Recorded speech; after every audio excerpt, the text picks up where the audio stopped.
बहुत प्यारे बच्चों, मैं प्रेमनारायण शर्मा उच्च प्राथमिक विद्यालय मीरपुर से कहानी सुनाने जा रहा हूँ, जिसको मैंने खुद लिखा है। कहानी का शीर्षक है जल बचाता चल। मीना आपके ही तरह बच्चों एक सरकारी स्कूल में पढ़ने वाली बच्ची थी और उसके गांव में जल की समस्या हो गई। जल की समस्या के समाधान को तलाशने के लिए वो अपने समूह के साथ कहीं जंगलों में गुजरते हुए चले जा रहे थे। कभी ऊपर से आकाश से बादल से चीरते हुए हाथी आ रहे थे। हाथी जी आ रहे थे, ऐरावत जी आ रहे थे। मीना ने सोचा जरूर ये हाथी स्वर्ग से आया है, मुझे भी इसके साथ स्वर्ग देखने जाना चाहिए, शायद वहाँ मेरी जल समस्या का कोई समाधान निकल जाए।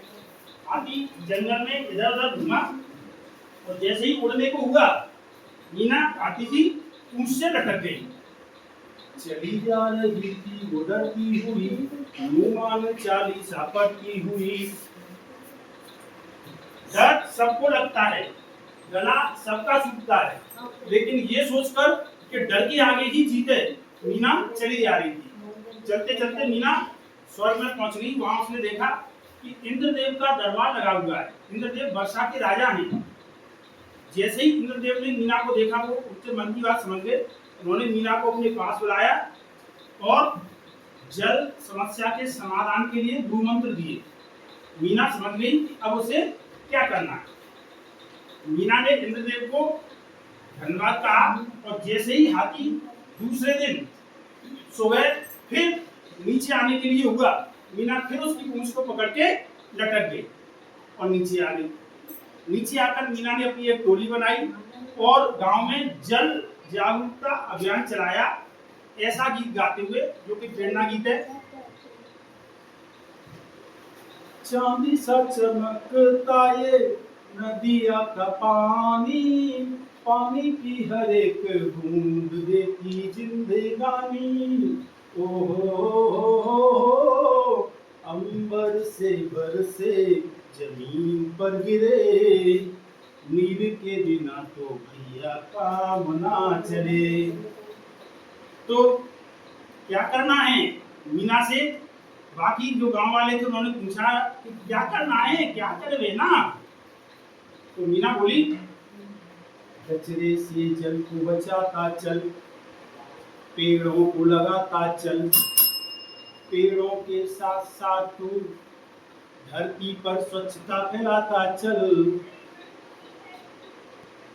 जल बचाता चल, जल बचाता चल, जल बचाता चल, ओ साथी जल बचाता चल।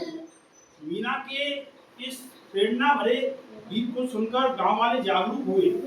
गांव में बुजुर्गों ने भी अपना योगदान बढ़ चढ़कर देना शुरू किया। उन्होंने अपने अनुभव के आधार पर बताया कि गन्ना, धान, पान और केला ये सब हैं पानी के चेला।